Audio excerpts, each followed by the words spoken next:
ஸ்ரீகுருப்போ நம. நாம் எல்லாரும் நித்தியமா சந்தியாவந்தனம் பண்றோம், நித்திய கர்மா ஆக்கிவிட்டோம். நித்திய கர்மாவுடைய அர்த்தம் என்ன தெரியுமோ?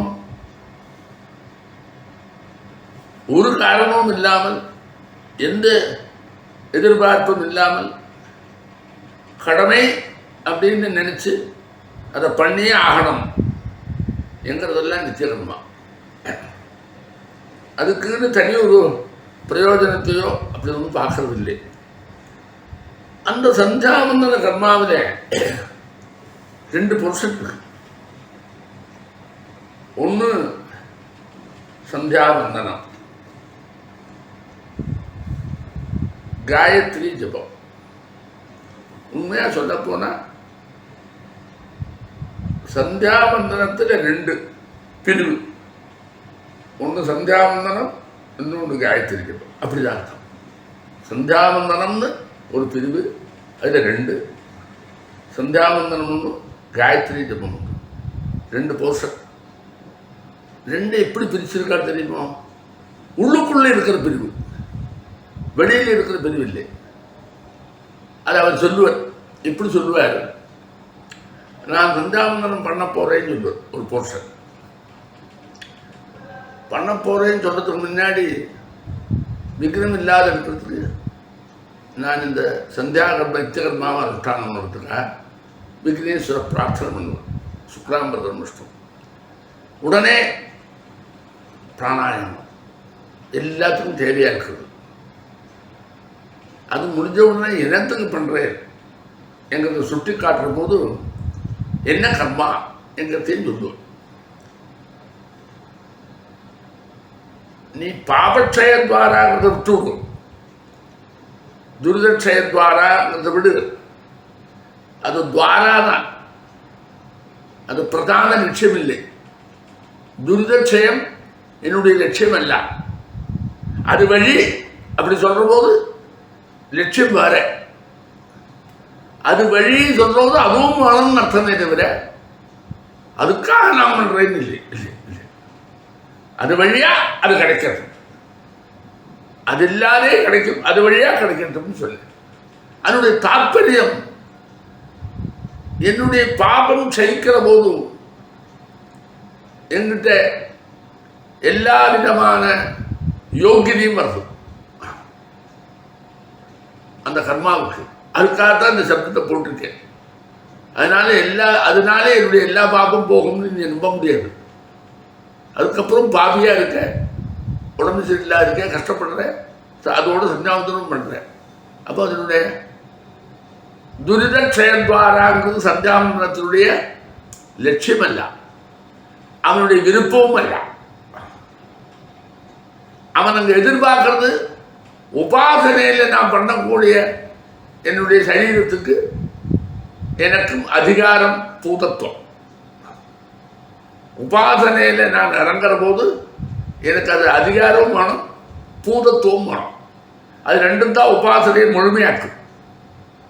அது 2 என்னுடைய லட்சியமாக இருக்கிறதுனால நான் பாபக்ஷயம் பண்ணிவிட்டா எனக்கு அதிகாரத்துக்கு சிந்திக்கும். நான் இப்போ இதெல்லாம் பண்ணுறதுக்கு யோகியதை இருக்கு. சகல கர்மாவும் அப்படிதான் பண்ணுறோம். அவனுக்கு ஏதாவது பாபம் இருந்தால் போட்டும் அப்படின்னு சொல்லித்தான் கிருஷ்ணாகரணம் பண்ணுறோம். அனுஷ்டானத்தில் அப்படிதான் வச்சுருக்கோம். அதனால அதை தான் நாம் லட்சியம் பண்ணுறோம். அதனால மமோபாத்த சமஸ்த துர்தக்ஷயத்வாரான அது நான் விரும்பின பலன் அல்ல. என்னுடைய அதிகார சித்திக்காக வந்த பலன், எனக்கு பூதத்துவ சித்திக்காக வந்த பலன். பலன் நான் சொல்றது கடைசி தான். கிராமம் கச்சன்னு திருணம் ஸ்புரிசதின்னா, கிராமத்துக்கு போயிட்டு இருந்தா நடுவில் போறது அந்த திருணம் இருக்க, அதை அப்படி தொட்டுக்கிட்டே போனான். அதைத்தான் நீ வந்தேன் இல்லை, என்னுடைய லட்சியம் அது கிராம கவனம். இதை நடுவில், அதனால அதுக்கு அர்த்தம் இல்லை. அது இவன் விரும்பினால் அர்த்தம் இல்லை.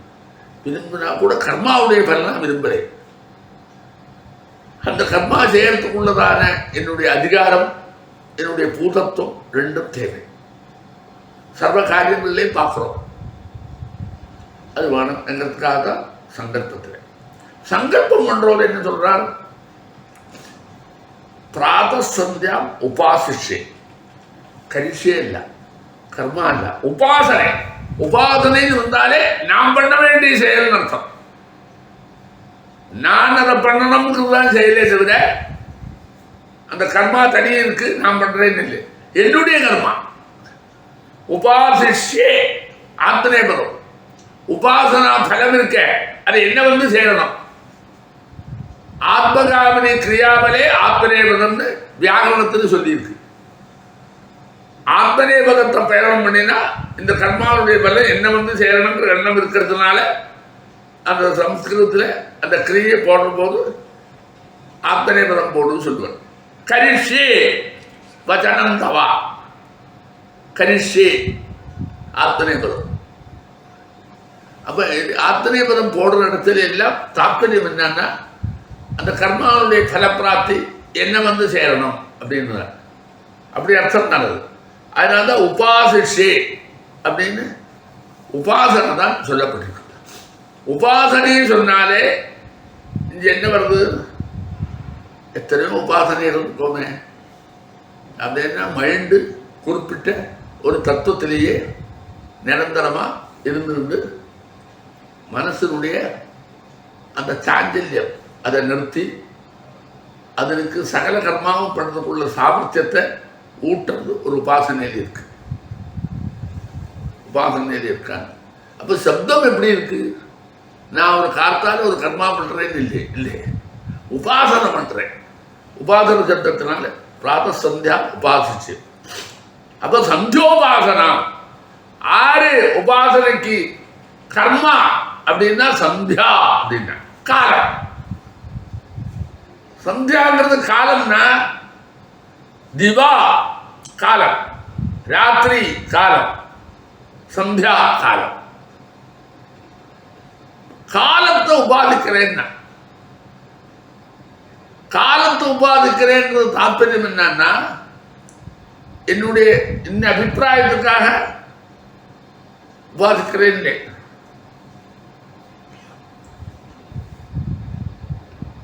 அப்போ காலத்தை உபாசனம் பண்றதுன்னா காலத்தை தெய்வமாக பார்க்குறோம்.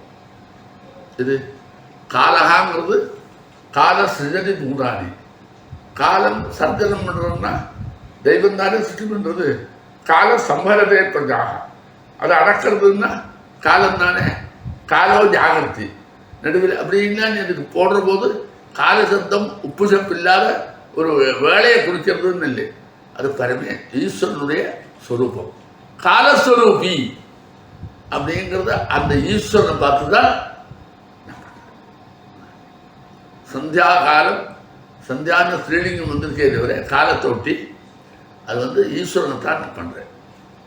ஈஸ்வரனைத்தான் பண்றேன்றதுக்கு அடையாளம் நிறைய சொல்வது. அப்போ உபாசனை தான் இது. அப்போ உபாசனை பண்ண ஆரம்பிச்சா அந்த உபாசனையில பல விஷயங்களை அடக்கியிருக்க. அது எல்லாமே சேர்ந்து உபாசனை ஆகுது. பண்ண உடனே அவன் என்ன செய்யணும்? நம்ம ஓம் ஸ்ரீ கேசவாய நமஹ சொல்லணும். சாட்சாத் பகவதுடைய ஸ்மரணம் அங்கே வருது. வாயால் சொல்ல வேண்டியதான், வாக்குனாலேயும் அந்த ஸ்மரணம் பண்றான், சொல்லலாம். அடுத்தது சரீரத்தில் ஜலத்தினால புரோஷனம் சுத்திக்காக. எப்படி எங்கெல்லாம் சுத்தம் போனமோ அங்கெல்லாம் அபிலிங்கமான மந்திரத்தினால புரோஷனம் பண்ணா சுத்தம் கிடைக்கும். இது நியமம். எங்கெல்லாம் உனக்கு சுத்தம் பண்ணணுமோ ஜலம் சுத்தம் பண்ணும். ஆனா ஜலத்தோடு சேர்த்து ஒரு மந்திரம் சொன்னேன்னா பரிபாவனம் ஆயிடும். அப்ப அபிலிங்கமான மந்திரத்தை சொல்லணும். அப் என்ற தேவதையை வெளிப்படுத்துகிறதான மந்திரம் இருக்க அதை உச்சாரணம் பண்ணி அப்புங்கிறது ஜலம். அந்த ஜலத்தை பண்ணணும். வெறும் ஜலம் அல்ல, ஜலத்தை புரோஷனம் பண்ணா போராது. அப்போ அவர் என்ன பண்றார்? ஆபஹா ஹிஸ்த அப்படின்னு ஆரம்பித்து அந்த மந்திரத்தை சொல்லி புரோஷனம் பண்ணுறாங்க. இது புரோஷனம் பண்ணியாச்சு இல்லையோ, இப்போ என்னெல்லாம் கிடச்சிது நமக்கு? நான் கணபதியை நமஸ்காரம் பண்ணேன், சுக்லாம்பரம் விஷ்ணு. அடுத்தது என்ன பண்ணேன்? பிராணாயாமம். நான் சொல்ல மந்திரத்துக்கோ நான் சொல்கிற கர்மாவுக்கோ எந்த விதமான இடையூறும் வராமல் அது எப்படி பண்ணினா அது கரெக்டோ அந்த மாதிரி பண்ணுறதுக்கு அதிகம் அவசரப்படாமலும் மசமசான்னு இருக்காமலும் எப்படி பண்ணணும்னு இருக்கோ அதுக்கு இந்த பிராணனுடைய நிகிரகம் எனக்கு சௌகரியத்தை உண்டு பண்ணி கொடுக்குறேன். சங்கல்பம் பண்ணுறது என்ன சொன்னேன்? பரமேஸ்வர பிரீத்தர்த்தம். ஒரு பேரும் இல்லை. ஈஸ்வரா பொது பேர், பரமஹா ஒரு பேர். பரமஹா உத்கிருஷ்டா ஒரு அர்த்தம், பரமஹா சிரேஷ்டா ஒரு அர்த்தம். இப்போ சிரேஷ்டா உத்கிருஷ்டா ஈஸ்வரா அப்படின்னு சொல்லிவிட்டோம்னா இந்த லோகத்தை பூரா சிருஷ்டிச்சு சமாதானம் பண்ணிட்டு இருக்கக்கூடியதான அந்த மகாசக்தி இருக்க அதுக்கு ஒரு பேராக வச்சுருக்கோமே தவிர அது காரண பேர். பரமஹா ஈஸ்வரகான்னு தான் பேர், ஒரு பேர் ஒன்றும் இல்லை. வியாபகாரிக லோகத்தில் பேரை வச்சு அமிர்ந்துன்னு வச்சு கூப்பிடுறோமே அப்படி ஒரு பேர் இல்லை. அந்த பேரை சொல்லி கூப்பிட்டோம். அப்போ அங்கேயும் நாம் என்ன செய்கிறோம்? ஈஸ்வரனுடைய நாமாவை வாயினால் எடுத்து சொல்கிறோம். அதே சந்தர்ப்பத்தில் ஈஸ்வரனுடைய நாமாவை ஜலத்தில் எழுதுகிறோம், அதிலே எழுதுகிறோம். அந்த ஜலத்தை புரோஷனம் பண்ணி பயன்படுத்துகிறோம், அதனால் எழுதுகிறோம். அவர் விரும்பின புரோஷனம் பண்ணாலும் சொல்லாமல் அப்லிங்கமான மந்திரத்தினால புரோஷனம் பண்ணணும்னு எல்லா இடத்துலையும் சொல்லி விடுறோம். எங்கேயாவது புரோஷனம் வந்தால் அப்லிங்கம் சொல்லுவோங்க. உடனே தேவசத்வாத விதப்பிரவேஸ்வரம் பாவ்யாம் போஷோத்தாபியாம் ஐஸ்வரம் பேஷஞ்சேனா வீஜால அண்ணாச்சா அபிஷஞ்சாப்பி சொல்லுவது. அப்போ அதெல்லாம் விரும்புறது. அப்போ அந்த மந்திர புரஸ்தரமான புரோஷனம் அது முடிஞ்சாச்சுன்னா அவர் என்ன பண்ணுறார்? உண்மையாகவே உபாசனைக்கு சுத்தனாகணும், வேணுமா வேண்டாமா? பாக்கியத்தில் புரோஷனம் பண்ணி விட்டார் அப்படின்றதுக்காக பாக்கிய சரீரம் சுத்தமாச்சு அப்லிங்க மந்திரத்தினால. ஆனால் பாவங்கள்லாம் ஆந்தரமாக தானே இருக்கும். அதெல்லாம் நம்ம எல்லாரும் பண்ண வேண்டாமா? அதுக்காக என்ன பண்ணுறார்? நான் ராத்திரியில் ஏதாவது பாபம் பண்ணியிருந்தா அதெல்லாம் போகட்டும் அப்படின்னு அப்போஜா சாமி பேசஜம் பேசஜமாக்கும். இது ஜலம், ஜலம் பேசஜமாக்கும். அப்போ அவர் என்ன சொல்கிறார்? கால வேளையில் அந்த பிராசனத்துக்கு ஒரு மந்திரத்தை சேர்க்கிறார். பிரத்யட்சமாக இருக்கக்கூடிய தெய்வம் ஏற்கனவே ஆகாசத்தில் பிரகாசம் இருக்க, அதனால் அந்த சூரியனை குறிப்பிட்டு நான் நேற்று ராத்திரி என்ன பாபம் பண்ணினேனோ அந்த சமயத்தில் பாபம் பண்ணுறதுக்கு எந்த கருவி எல்லாம் பயன்படுறதோ, இதுக்கெல்லாம் எந்த பாபம் எல்லாம் செய்யறதுக்கு அவகாசம் இருக்கோ, நான் இப்போ செயலேன்னு இல்லை, இதுக்கெல்லாம் மனசா வாசா ஹஸ்தாபியாம் பத்யாம் தரேனா சிஸ்டம். இது எல்லாத்துக்காக தான் பாபம். அந்த பாபம் மட்டும் மனசா கிருதம் பாபம், வாசா ஹஸ்தாபியாம் ரெண்டு இருக்கு, பத்யாம் காது, உதரம் சிஸ்னா. இது அல்லாத ஒரு கருவியினால ஒரு பாபம் அந்த காலத்தில் சாயங்காலத்தில் வரும். இந்த பாபத்தை எல்லாம் சொல்கிற இடம் இல்லை. ஏன்னா இவன் உபாசனை இவனுக்குள்ளே இல்லவா பண்ணுறான். அப்போ அவனுடைய சரீர பரிசுத்திக்காக நேற்றைக்கு ஏதாவது பண்ணியிருந்தா எல்லா அங்கம் பார்த்தும் சரீர அங்கம் மனசா சரீரம் சரீரத்துக்குள்ள வரும்.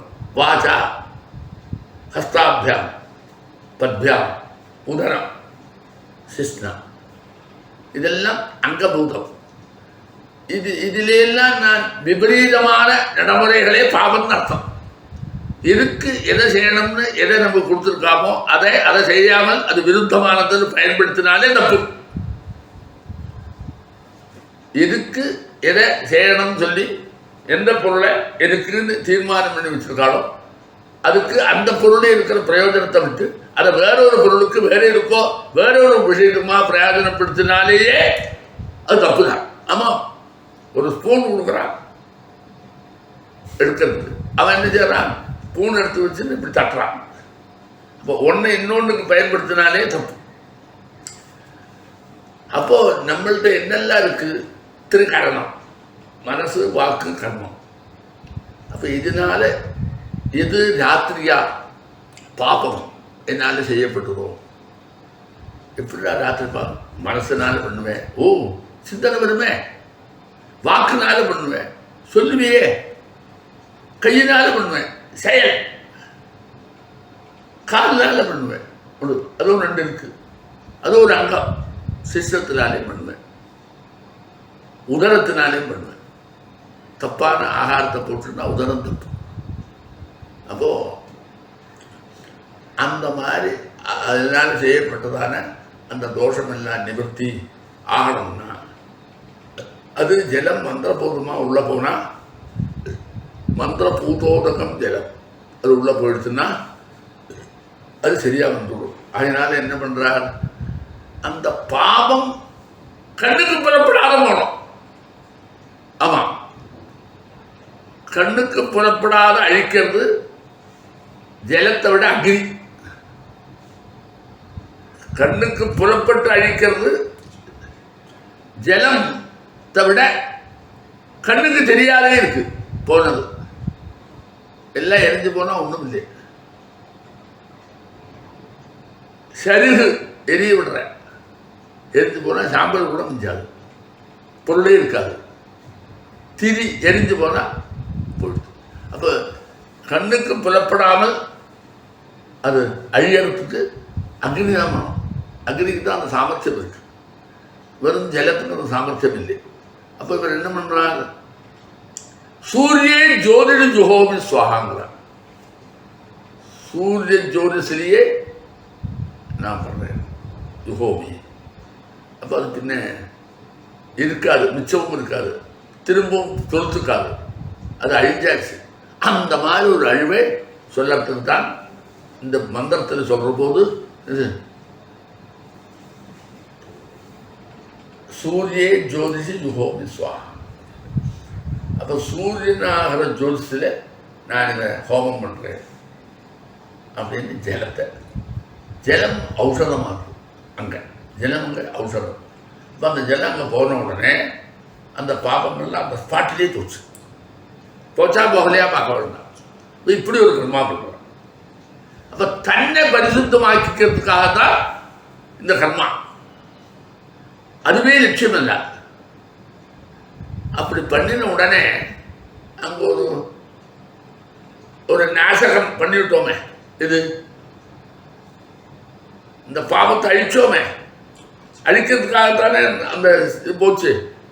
சுவாகா ஏன் சொன்னேன், உள்ள ஜாடரா அக்னி இருக்கு, அக்னியில அபிப்பிரட்சேபம் பண்ற மாதிரி தான். அதில் போட்டுவிட்டா அக்னியில் அது கண்ணுக்கு தெரியாமல் போயிடும். அப்படி ஒரு காரியம் பண்ணினதுனால மறுபடியும் ஒரு புரோஷனம் பண்ணிக்கிறேன். ஆமாம், இப்படி ஒரு இது நான் செய்ய வேண்டிய காரியம் அல்லாது, அந்த காரியத்துக்கு நல்ல சப்போர்ட் கொடுக்கறதுக்கு செய்யக்கூடியது அவாந்தர காரியம். வேஷ்டியெல்லாம் தூக்கி இருந்து இன்னொரு வேஷ்டி கட்டுறதுன்னா பிரதான காரியம் இல்லையே. அப்போ அது பண்ணோம்னா மறுபடியும் இந்த அபிலிங்கமான மந்திரத்தினால சரீரத்தை புரோஷனம் பண்ண, அது ஒரு சுத்தம். அப்போ அந்த ஒரு சுத்தம் நடக்கிறது. ரெண்டாச்சா, இப்போ என்ன நினைக்கிறான்னா, வேதத்தில் ஒரு இடத்துல சூரியனுடைய உதய காலத்தில் ரிஷி நல்ல ராட்சசால் சில பேர் பிரம்மாட்ட தபசு பண்ணி வரம் கேட்டான். என்ன வேணும் உங்களுக்கு வரம் கேட்டான், சூரியனை எதிர்க்கணும்னா கொடுத்துட்டான். அது எந்த விதமான லட்சியமும் இல்லை. சூரியன் தப்பு பண்ணலை, சூரியன் தப்பு பண்ணலை. சூரியனுக்கு இவாளுக்கு பரஸ்பரம் விரோதம் இல்லை. ஆனால் சூரியன் இவாளை பிடிக்கலை. ஏன்னா ஏன் பிடிக்கலையே கேட்டாங்க. ராட்சசாலாம் நிசி தரான். நிசி எப்போ ராத்திரி தான் சஞ்சரிப்பான். அப்போ அவளுக்கு எப்பவும் நிசியா இருந்தா சௌரியமாக இருக்கும். அப்போ ராத்திரிஞ்சரோ ராத்திரி ஜரஹா, ராத்திரியில போறவன் செரிக்கிறவன் அப்படின்லாம் அவளுக்கு பேர் உண்டு. அதுக்கு அப்போ ராத்திரியில் ஜனிக்கிறவனுக்கு பாதி ராத்திரி கிடச்சி கொடுத்து இன்னொரு பாதி இல்லைன்னா அவளால் ஜனிக்க முடியாது. இப்போ நம்ம லோகத்தில் அவள் தென்பட முடியாது. இருட்டானாக்கா அவளை தென்படுறதுக்கு சௌகரியம். பகல்லைன்னா நாங்கள் முடிச்சுட்டு விடுவோம் என்கிறதுனால அப்படி ஒரு அந்த இது இருக்கிறதுனால ராத்திரியே இருந்தால் போதும் தோணுது. அதனால அவன் வந்தான்னா அவனை அடிச்சு விடுவோம். அவனை அடிச்சு விட்டா அப்படி லோகம் பூரா ராத்திரியாக இருக்குமே. அப்படியா அசட்டுத்தனமான ஒரு எண்ணம் கூட அதுக்கு உண்டுன்னா அவளெல்லாம் புத்திஹீனதால் தானே. இதனால் நடக்குமா நடக்காதா தெரியாத. அப்போ அப்பாவிகளுடைய அந்த அவளுடைய கணிப்பு இருக்க, அது அசட்டுத்தனமான கணிப்பு. இது அந்த கணிப்பினால இப்படி பண்ணிவிட்டா ராத்திரி என்னைக்கும் இருக்கும். அப்புறம் நமக்கு சுதந்திரமாக எப்போ வேணால் என்ன வேணால் பண்ணலாம். அப்படி ஒரு சந்தர்ப்பம் வரும்னு அவர் நினைச்சான். அப்படி நினைச்ச உடனே அவர் கொடுத்தாச்சு. அதுக்கு என்ன வழி தெரியாத முழிச்சுட்டு இருந்தா எல்லாரும். இப்படி ஒரு காரியம் வந்து விட்டா பகல் இல்லைன்னா ஒரு காரியம் பண்ண முடியாது. பகலில் காரியம் பண்ணுறவன் யாரு? இவன் பிராமணன். ஆமாம், சர்வகர்ம அனுஷ்டானம் பண்ணுறவன் இவன் தான். அவன் அனுஷ்டானத்துக்கு இது ரெடி ஆயிடுச்சு. யாருக்கோ கெடுதலை பண்ணப்போ இன்னொருத்தர் கெடுதலை. ஏக பாபாரி கொடுத்தே பலம் முக்தே மகாஜனா. ஒருத்தன் பாபத்தை பண்ணுறான், பலம் இன்னொருத்தன் அனுபவிக்கிறான். இருட்டாச்சுன்னா ஆறு கஷ்டம். தர்மத்தை அனுஷ்டானம் பண்ணக்கூடிய நம்ம பரம்பரை இருக்க வேதத்தை காப்பாற்ற முடியாமல் திண்டாடுவர். அது வரைக்கும் வியாபிச்சது. அப்போ அவர் என்ன பண்ணார்? அவருக்கு ஏற்கனவே மகாமந்திரம் கையில் இருக்கிறதுனால மகாமந்திரத்தினால அவங்ககிட்ட இருக்கிறது ஜலம்தான். அதுதான் அவங்களுக்கு பெரிய அஸ்திரம். ஜலம் தவிர ஒன்றும் இல்லை. சந்தியோபாதனைக்கு ஜலம் மட்டும்தான், ஒரு ஒன்று கூட கிடையாது. அப்போது அந்த அர்க்கியத்தை விட சொல்கிறான் ஆகாசத்தில். அந்த அர்க்கியத்தை விட்டால் அந்த ஆகாசத்தில் விடுற அர்க்கிய ஜலம் இருக்க, அது இவனுடைய காயத்தினுடைய மகிமையினாலையும் இவனுடைய அனுஷ்டானத்தினாலேயும் அது வஜ்ராயுதமாக மாறி, தாற்பயம் வஜ்ராயுதம்னு அப்படி ஒன்றும் அவசியம் இல்லை. இந்த ஜலம் அவனை அழிச்சு விடுறது. ஒரு குறிப்பிட்ட ஒரு சின்ன புழு இவனை அழிச்சு விடுறது இல்லையோ. அதனால் வஜ்ராயுதம்னு சொல்கிறதுக்கு காரணம் என்னன்னா, நமக்கெல்லாம் அதை அடிக்கணும்னா பெரிய ஆயுதம் ஆகணுமேங்கிற எண்ணம் நமக்கு வர்றதுனால வஜ்ரமாக மாறி. தாற்பயம் என்ன? வஜ்ரா அந்த ஜலம் வஜ்ரம் போல கடினமாய் மாரகத்துவ சமர்த்தத்தை, மாரகத்துவமான ஒரு அவஸ்தா விசேஷத்தை அது உண்டு பண்ணுறது. அப்போ மாரகத்துவம் ஒன்று அழிக்கிற அவஸ்தா விசேஷத்தை உண்டு பண்ணால் நான் அதை உனக்கு புரிய வைக்கணும்னா வஜ்ரம் போல. அப்போ அடித்தா பாரு வஜ்ரம் மாதிரி அப்படின்னு. அதனால் வஜ்ரமாக அவள் எல்லாம் கடிச்சு அடிச்சு கொடுத்து அவள் ஒரு தீபத்தில் போட்ட உடனே சாயங்காலம் வரைக்கும் அவனுடைய இதே இல்லாத பண்ணிட்டு இன்னொரு காரியம் பண்ணுறான். இதே இவர் எப்படி நினைக்கிறார் தெரியுமோ?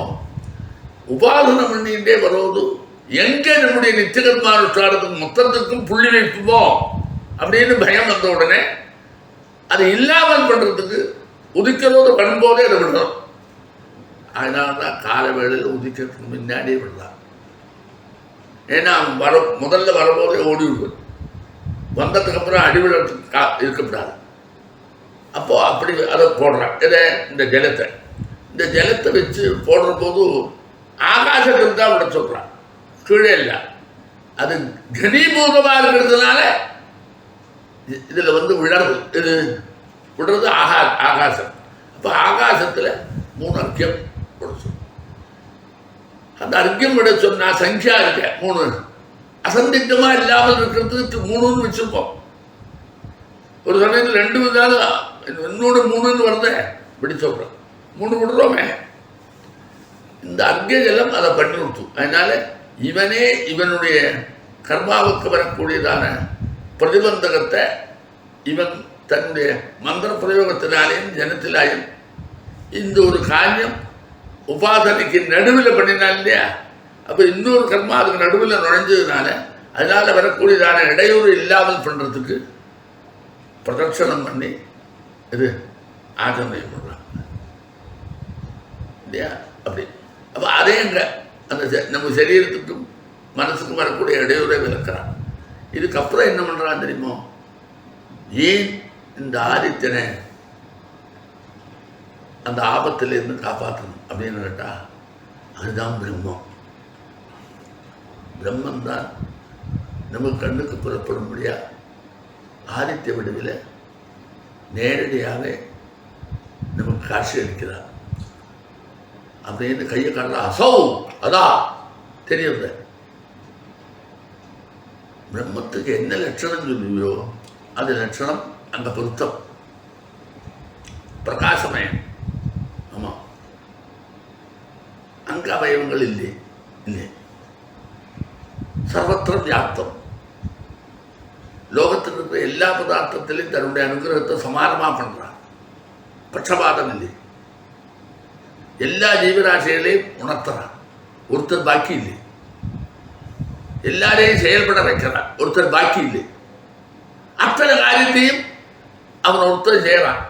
அவன் செயலே அந்த சூரியனுக்குள்ள அந்தர்லீனமாக இருக்கக்கூடிய பரபிரம்மத்தின் தேஜஸ்புஞ்சம் இருக்க அதுதான் பண்றது. அப்ப அதை புரிஞ்சுக்கிட்டு அசௌ ஆதித்யா பிரம்மா. பிரம்மன் தான் லோகத்தில் சத்தியம். நான் பிரம்மா தான் இருக்கிறேன் அப்படின்னு சொல்றான். அந்த உபாசனையில பிரம்மோபாசனையும் சேர்ந்து அப்படி முடிக்கிறான். இப்போ நடுவில் என்ன செய்யறது தெரியுமா? ஒவ்வொரு கர்மா பண்ணதுனால ஒரு ஆகமனியத்தையும் பண்ணிவிடுவோம். புனர்சுத்திக்கா ஏன் பண்ணிட்டு கடைசியில என்ன பண்றாரு?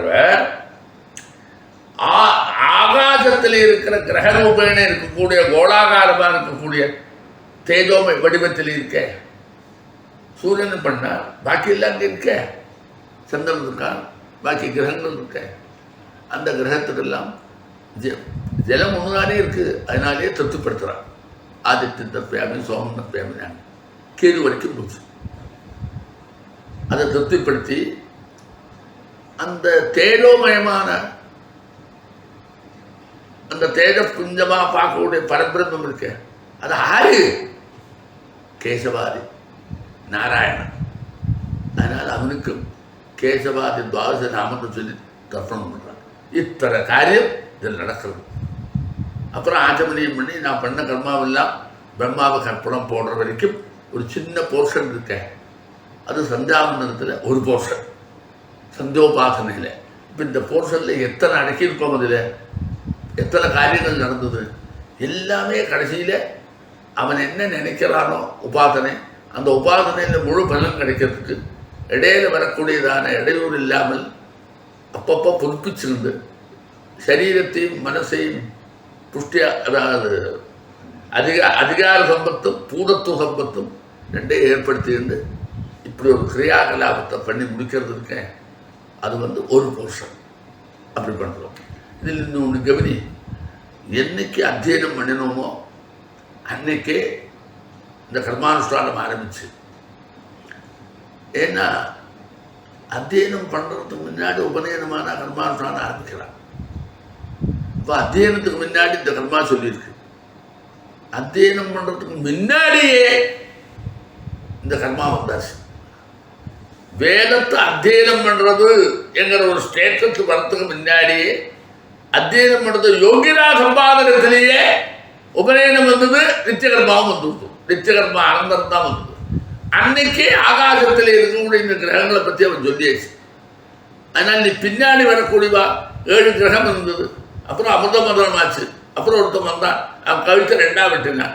அப்புறம் 2 கிரகம் ஆச்சு. அதுக்கப்புறம் பிரம்மா அங்கே கிரகத்தில் நீ சேர்த்து விட்டான். இதெல்லாம் உபபத்தியில் சேர்ந்தது தவிர உண்மை இல்லை. இப்போ 5 கிரகத்தை சொல்லியவர், அப்போ உண்மை இல்லை. அப்போ அவர் என்ன பண்ணார்? ஜலத்தை வச்சிருந்து, புரியலையா, இந்த கர்மாவுக்கு ஜலம்தான் பிரதானம். சமஸ்த தேவதாத்மகத்துவம். அடுத்தது சூரியன் பிரதானம், அக்னி, அவனும் சமஸ்த தேவதாத்மகம். சூரியன் பிரதானம், ஜலம் பிரதானம். இது 2 தான் பிரதானமாக வச்சிருக்காங்க. அதனால் எதையும் சம்பாரம் சேர்த்து பண்ணி இந்த கர்மாவுக்காக ஒரு பொருள் வேண்டாம். அதனால் பொருளாதார ரீதியாக நான் இருந்தால் தான் பண்ணுவேன்னு இல்லை.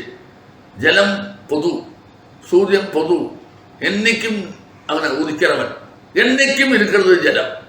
அதைத்தான் இதுக்கு வேண்டியதான பதார்த்தமாக வச்சிருக்கார் இதை கடைபிடிக்கிறதுக்கு. அப்புறம் என்ன சொல்றார், நம்முடைய மந்திரம் அது சமஸ்த தேவதாத்வம். மந்திரமும் ஜலமும் அக்னியும் மூணும் தான். தேஜஸ், ஜலம், மந்திரம். மந்திரம் வெளியில் வரணும்னா வாயு வேணும். வாயு இல்லைன்னா எப்படி வரும்? உள்ளே இருக்கிற வாயு தான் ஆகாரம் பண்ணி அக்ஷரமா வெளியில் வருதுன்னா, அப்போ ஜலம், வாயு, அக்னி, இந்த மூணு இருக்கே வச்சா அவன் உட்கார்ந்து பூமி. ஆகாசத்துக்காக நவகிரகங்களை, அப்போ அண்ட சராச்சரத்தையும் அவன் உபாசனம் பண்ணியாச்சு. இந்த வேளையில் அண்ட சராச்சரத்தையும் பண்ணியாச்சுன்னு அர்த்தம். அப்படி ஒரு விளக்க உரை பழைய காலத்தில் முனீஸ்வரால் வகுக்கப்பட்டிருக்கு. அதனால் ஏனோ தானோ ஜலத்தை விட்டு போகிறதுன்னோ அப்படின்னு அர்த்தம் இல்லை. நம்முடைய சிந்தனையில் என்ன வருதுன்னா, தினமும் இந்த மாதிரி ஒரு நித்தியகர்மா பண்ணேன்னா லோகக்ஷேமத்துக்கு தான் பண்ணுறேன். நானும் என்ன சொல்லி பண்ணுறேன், பரமேஸ்வர பிரீத்தி. பரமேஸ்வர பிரீத்தியில் நான் ஒன்றும் கேட்கல, எனக்கு தேவை. பரமேஸ்வரன் பிரீத்தி ஆகிட்டா நமக்கு எப்பப்போ என்னென்ன தேவையோ அது அவனே எனக்கு தர வேண்டியது அவருடைய கடமையானதுனால வாயால் ஒன்றும் கேட்கல. ஆனால் எனக்கு எல்லா விதமான ஸ்ரேயஸுன்னு எனக்கு வந்து கொடுத்து. அப்போ நித்தியகர்மாவை பண்ணிகிட்டே இருந்தால் ஸ்ரேயஸ் வருதுன்னா என்ன அர்த்தம்? பிரீத்தியர்த்தம் சொல்லிவிட்டேனே.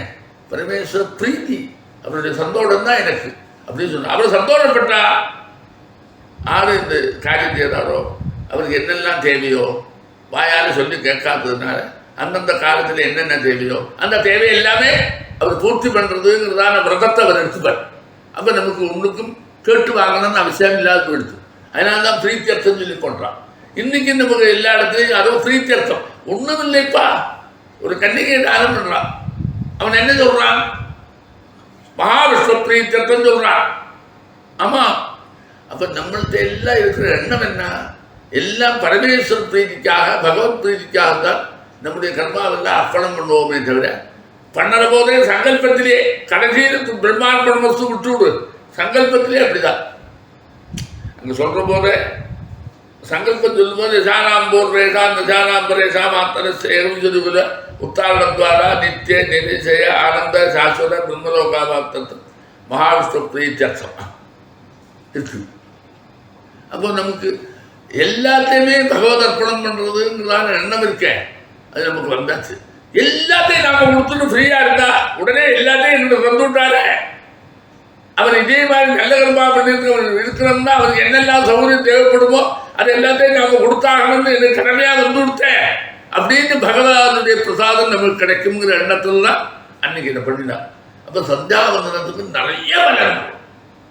நித்தியகர்மானுஷ்டானத்தில் பலன் இல்லைன்னு சொன்னால் குறிப்பிட்ட ஒரு பலன் இல்லையே தவிர, நம்முடைய சரீரத்தினுடைய ஆரோக்கியம், நம்முடைய புத்தியினுடைய விகாசம், நம்ம செய்ய வேண்டியதான கர்த்தவியங்கள், இதுக்கெல்லாம் செய்யக்கூடியதான திருட ஆரோக்கியமும் அதில் பிரீத்தியும் அது அவன் கொடுத்தா தான் கிடைக்கும். அந்த புத்தி போனமே. அதனால் அதுக்காகத்தான் இந்த போர்ஷன், இதில் ஒரு போர்ஷன் ஆச்சு. அடுத்த போர்ஷன் பின்னாடி சொல்கிறேன்.